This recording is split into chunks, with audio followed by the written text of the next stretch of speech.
Merhaba arkadaşlar, bugün sizlerle birlikte Frostpunk oynuyoruz. Vakit kaybetmeden başlayalım oyunumuza. Kısa bir intro gelecek, onu izlemeniz için size müsaade edeceğim. We roam the still, cold world. No horizon in sight. The rulers of old, stripped of pride and glory. It feels as yesterday we were turning the wheels of progress.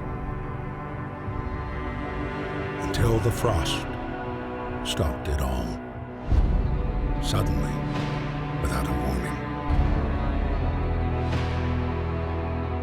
When tides had changed, they changed for all of us, no matter wealth or class.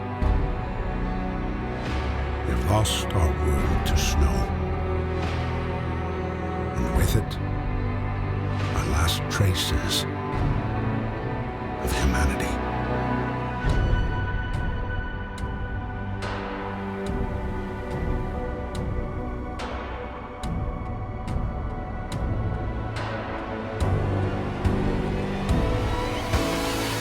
We bid farewell to plenty, and for those who remained came the time to adapt. We decided to leave our homes and head north. We roamed for weeks, maybe months, leaving behind all the things we once believed had made us. It was hope that pushed us forward. Slowly, step by step, we knew the cost of our journey, and we paid the price 100 times. Finally, the time has come to build the last city on Earth. Durumun vehametini iyice anladık. İzlerken bile içim dondu. Yeni bir yuva, Londra'dan kaçtık ve donmuş kuzeye ulaşmak için denizi açtık. Yolda bir kar fırtınası konvoyumuzu yakaladı ve dağıldık. Birkaçımızı bu jeneratöre ulaşmayı başardık ama tamamen donmuş ve terk edilmiş şekilde bulduk. Burada neden kimse yok? Halkımızdan kar fırtınasından kurtulan oldu mu? Dışarıda başkaları var mı? Ne yapsak bakalım, artık bildiğimiz dünya parçalandığı için en kötüsünü beklemeliyiz. Hayatta kalmak zorundayız.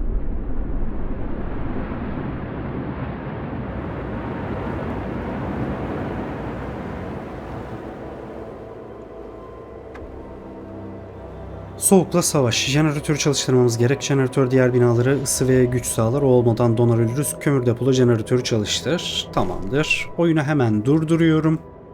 Ve hızlıca oyunumuza bakıyoruz. Şu an hiç kimseyi herhangi bir yere yönlendirmedik zaten. Kişileri yönlendirmeye başlayacağız. İlk olarak bizim ihtiyacımız olan aslında odun olacak. Bu odunları çok hızlı toplamaları için kişileri yönlendirelim. Şuraya gönderelim. Şurada da galiba var. Biraz daha demire yönlendirelim. Bir de bununla birlikte birazcık odunumuz var bizim. Kaynaklar kısmından toplamaya geleceğim. Şöyle sadece bir hizalamamız gerekecek.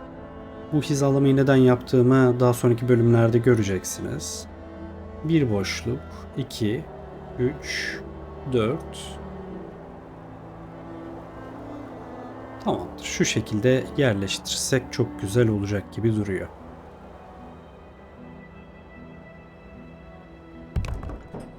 Hemen buna yolunu yapmamız gerekiyor, yoksa kimse gidemiyor.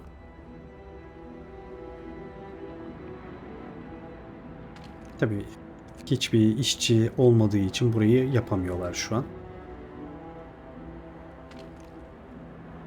Bu tamamlandıktan sonra mühendisleri hemen buraya alacağım ben.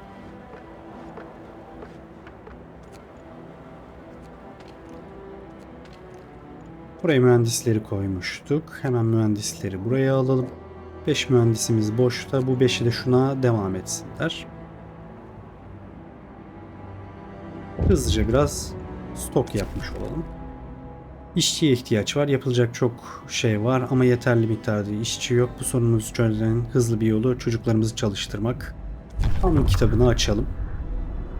Tabii ki çocuk çalıştırmaya karşıyım.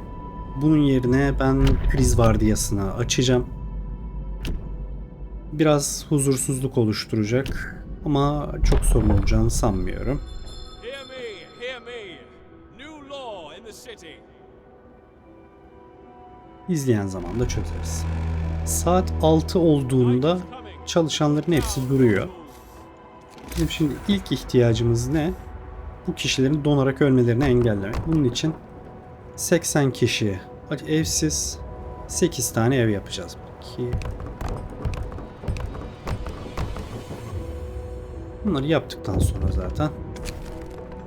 zaten talepleri de bu oldu. Başımızı sokacak yer yok. Herkese sığınak sağlayalım.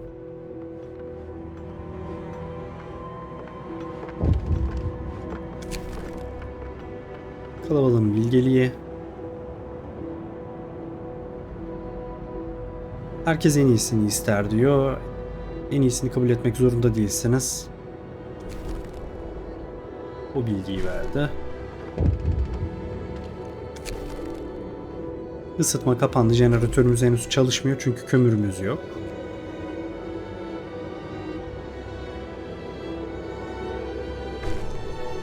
Çok güzel. Barınak sözünü vermiştik az önce. Bu yerine geldi. Umudumuz arttı. Huzursuzluğumuz düştü. Şimdi yarın için birkaç çalışma yapmamız gerekiyor. Ben hemen buraya bir toplama noktası daha kuracağım. Soğukta milleti çalıştırmayalım. Şuraya koysam zaten bir süre sonra toparlar burası. Şöyle. Şimdi bir de yemek ihtiyaçları var. Bu işlenmemiş yemek olduğu için, çiğ gıda olduğu için mutfakta bunları işlemeleri gerekiyor. Bundan da önce ben tabii şöyle bir şey yapmak istiyorum. Teknoloji. Hızlıca teknolojiyi geliştirmek istiyorum. Yani şuradan bakalım.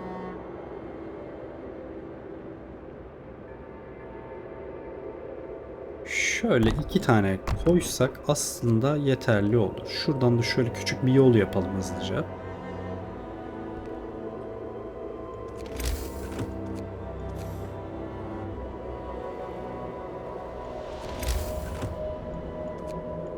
Yiyecek konumuzda sıkıntımız vardı. Şunun yanında da bir tane mutfak yapacağım. Bir de avcı kulübesi istiyorum aslında ben. Avcı kulübesine uzağa yapabilirsiniz. Bunun nedeni şu. Isınma ihtiyaçları bulunmadığı için istediğiniz yere koyabilirsiniz. Koyalım. Şuradan yol yaparız hızlıca. Tamamdır. Bunları inşa dursunlar. Tabi hastalandılar bugün. Hemen şuraya bir tane yer kuralım.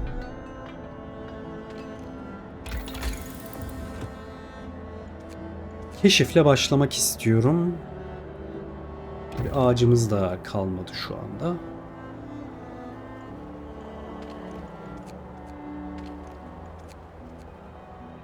Buraya hemen mühendis verelim. Buradaki mühendisleri alalım, işçi verelim.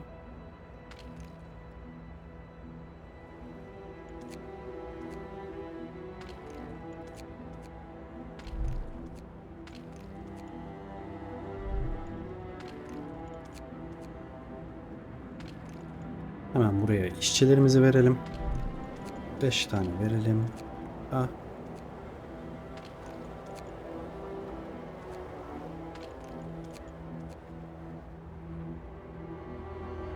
Ağacımız olmadığı için herhangi bir geliştirme yapamıyoruz şu an.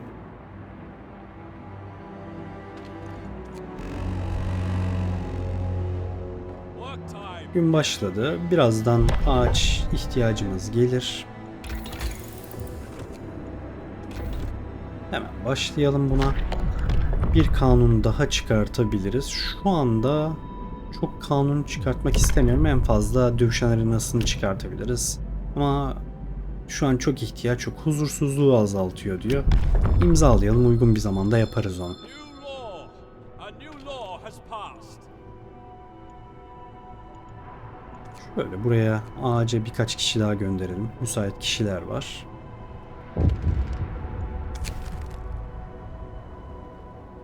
Konvoyumuzdan insanlar parçalanan aile, efendim atölyeyi inşa ettikten sonra bir kadın öne çıktı. Kocasıyla kızının ana grupla şehre ulaşmadığını ama hala dışarıda olduklarına emin olduğunu söyledi.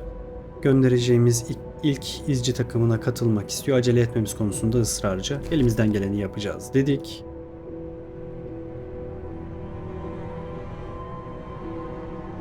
Bu arada 4. günde soğuk geliyor. Bu soğuktan korunmak için jeneratörü en kısa sürede çalıştırmamız gerekecek bizim. Öncesinde tabii şu işaretçi konusunu halledelim.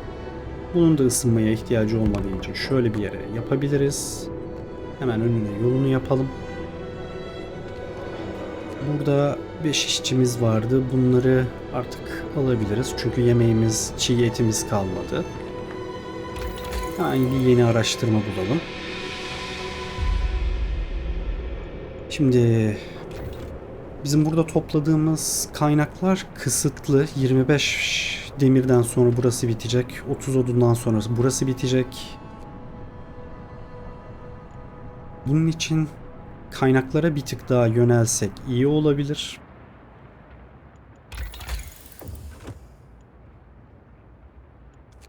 Kaynaklarda nelerimiz var? Daha hızlı toplama şu an işimizi çok görmeyebilir. Ağaç konusu en öncelikli aslında. Biz bıçkı evine girsek diyor ki 7 saatte çıkartırım, başlasınlar.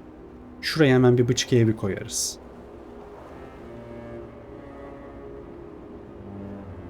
Şu yapıldıktan sonra da gözcüleri göndermeye başlayacağız.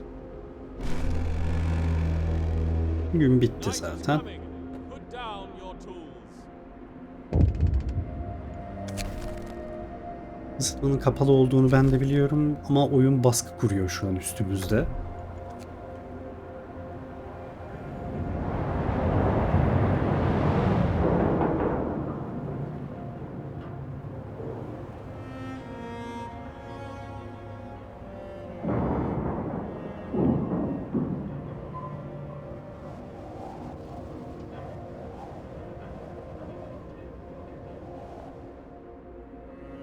Grafik tasarım falan çok güzel oyunun.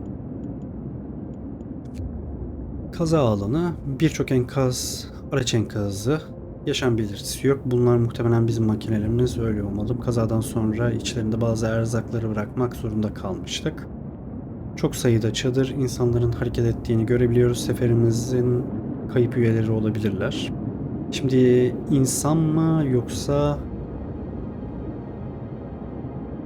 daha fazla erzak mı? İnsanlar işimize yarar. Öncesinde şuraya gidelim. Bir oyunu durduralım hızlıca.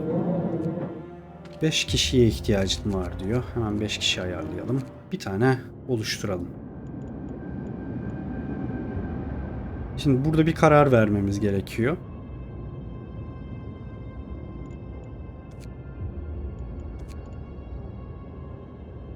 ...11 saate geri dönecekler. 11 saate biz gerekli erzak miktarını toparlar mıyız? Toparlayamayabiliriz. Ama kişileri de istiyorum. Ben şimdilik kaza alanına gideyim. Oradan erzakları alalım. 10 kişi zaten müsait bizde. Şuraya bir toplama merkezi kurmaya çalışalım. Şehirden biraz uzak olsun ki. Tabii ağacımız yetmedi.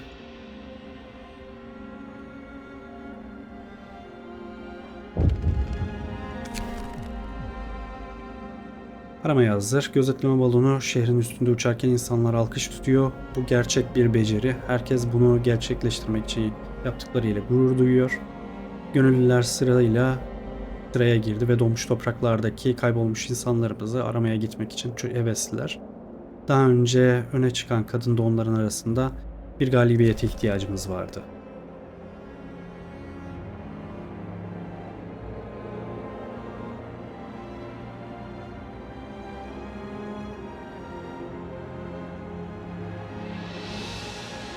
soğukta insanları çalıştırınca tabii hastalanmaları çok doğal. Şurada 10 kişi çalıştırıyoruz ya, tamamen donmuş bir arazide. -20'de toplamaya çalışıyorlar. Çok az daha burada çalışsınlar. Hemen şuraya yönlendireceğim zaten. Birazcık acil ihtiyacımız var. Sanırım bu kadar yeter. Evet, yetti. Bunları hemen buradan alalım. Yönlendirelim.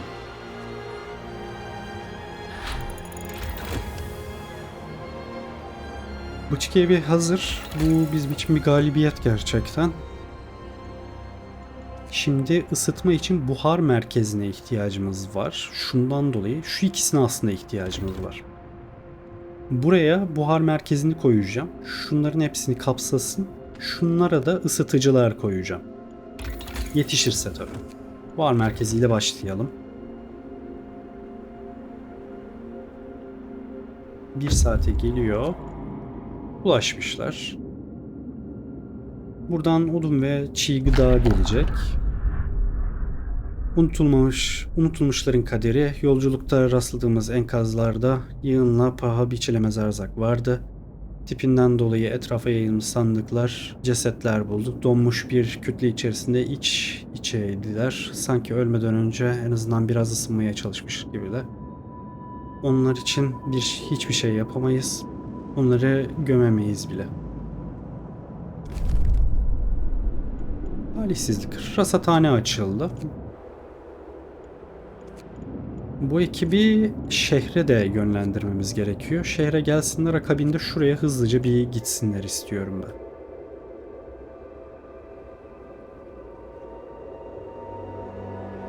...15 çiğ etimiz bu arada şuradan geldi. Hızlıca ısıtıcıları da alalım. Sanki yetişmeyecek gibi duruyor çünkü.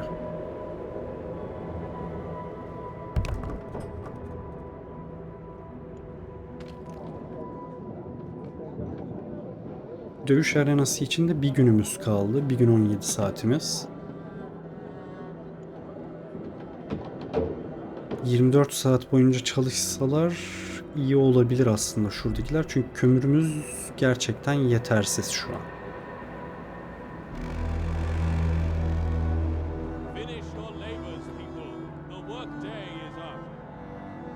Şu an hangi gündeyiz? Isıtıcılar da gelseydi çok iyi olacaktı da biraz soğukta takılacaklar. İzcilerimiz geri geldi. Bunları hemen şuraya yönlendirelim. En azından oradan insanlar gelir gibi düşünüyorum.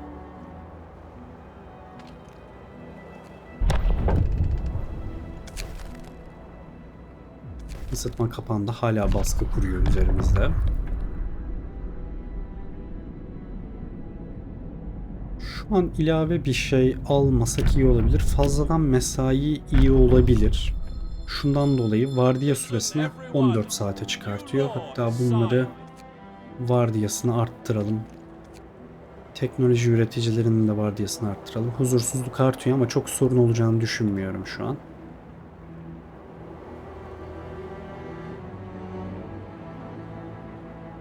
...10 saat yeterli değil miydi? İsyanlar.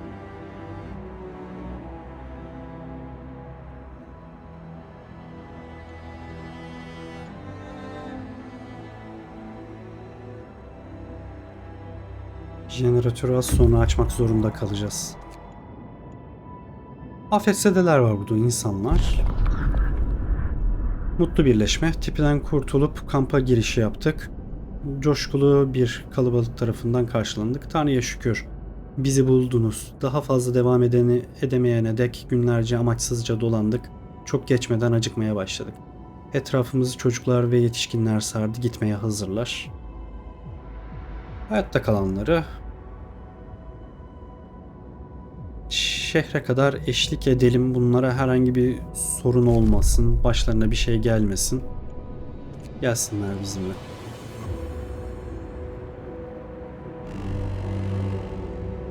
Ve soğuk geldi. Hemen ısıtıcımızı açalım.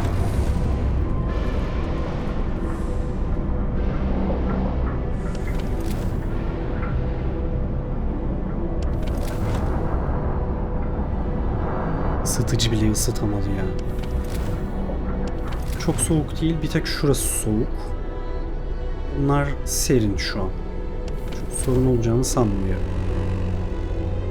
Kömür konusunda eksiklerimiz var. Şunlara ısıtıcı verelim. Bunlar çok dışarıdalar. En azından serine dönerler. Geliştirme. Avcı geliştirmeleri iyi olur çünkü şu an çok az çiğ gıda getiriyorlar. En azından biraz çiğ gıda getirirler. Kömür konusunda hala ciddi sıkıntımız var. Bu arkadaşlar 2 saate gelecekler. Şuraya hemen bir toplama alanı kuralım.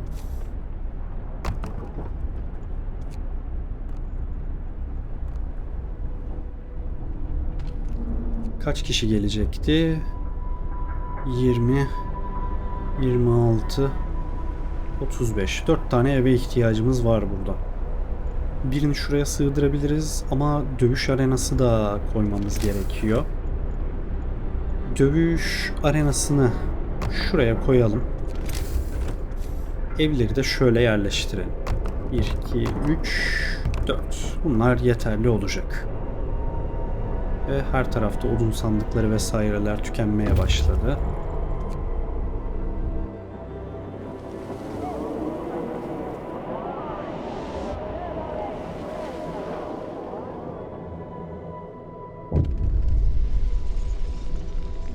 Kavuşmalar. Bu zorluktan sonra birbirine kavuşan aileleri görmek çok güzel ama yakınlarda başka yerleşkeler olması gerekmiyor mu?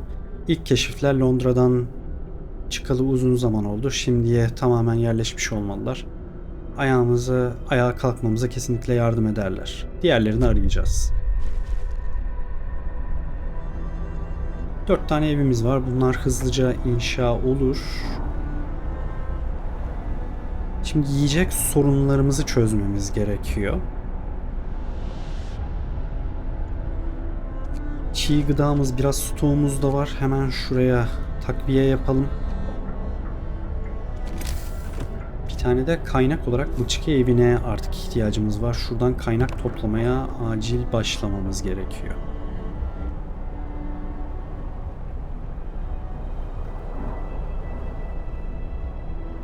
Muhtemelen evet. Şurada bir tane ısıtıcımız var ya, o ısıtıcıdan faydalanabilecek. Buraya koyabiliriz bunu.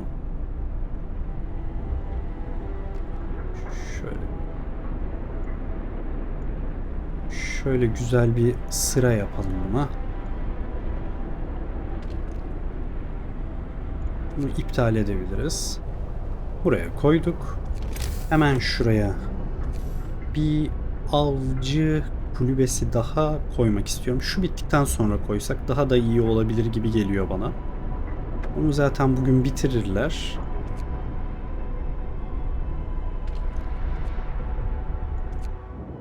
Bir de yeni bir yer açıldı. Şimdilik buraya da ne olabilir? Büyük silindirik yapı küçük bir tepe üzerinde duruyor. Yönlenecek üzerinden geçiyor ama herhangi bir hareketlilik yok. Kasvetli mağara. Yamaç tarafında mağara girişi gözüküyor. Oradan gelen hafif bir sigara dumanı gördüğümüzü sandık. Ama çoktan gitmiş. Rasathane. Bu özgün yapı sonsuz kışı araştırmak için kraliyet topluluğunun yaptığı Arktik rasathane olmalı. İçinden duman çıkıyor. En mantıklısı şu an rasathaneye gitmeleri. Belki yaşayan vardır. Onları da şehre getirir. Şurası bitmiş. Çok güzel. Hemen yanına bir tane daha avcı koyalım. Burayı artık yıkabiliriz. Binayı parçala diyelim.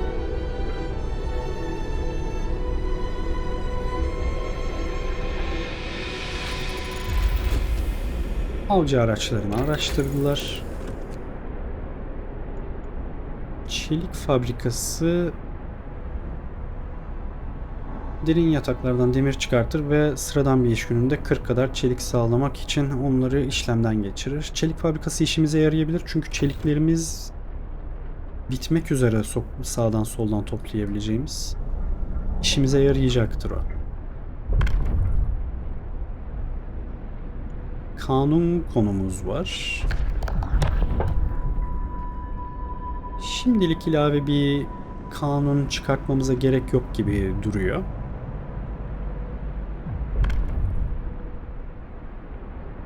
Hemen inşaatlarımız tamamlansın.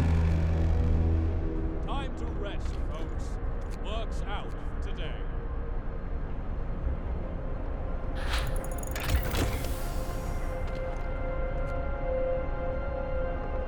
Çelik fabrikası da araştırıldı.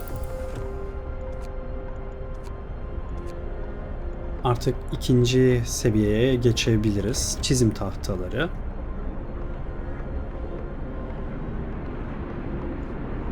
Boşta da kişiler olduğu için ben aslında şunu istiyorum. İkinci bir ekip nasıl kurarız? İkinci ekibi bulalım hemen.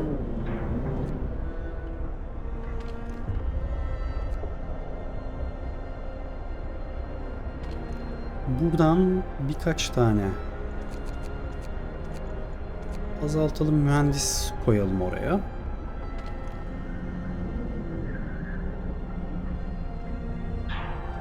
İkinci ekibi oluşturamıyoruz şu anda. Bir geliştirme vesaire bekliyordum muhtemelen. Şu an genel itibariyle olumlu bir yerdeyiz. Burada bırakalım. Bir sonraki bölüm görüşmek üzere. Kendinize iyi bakın.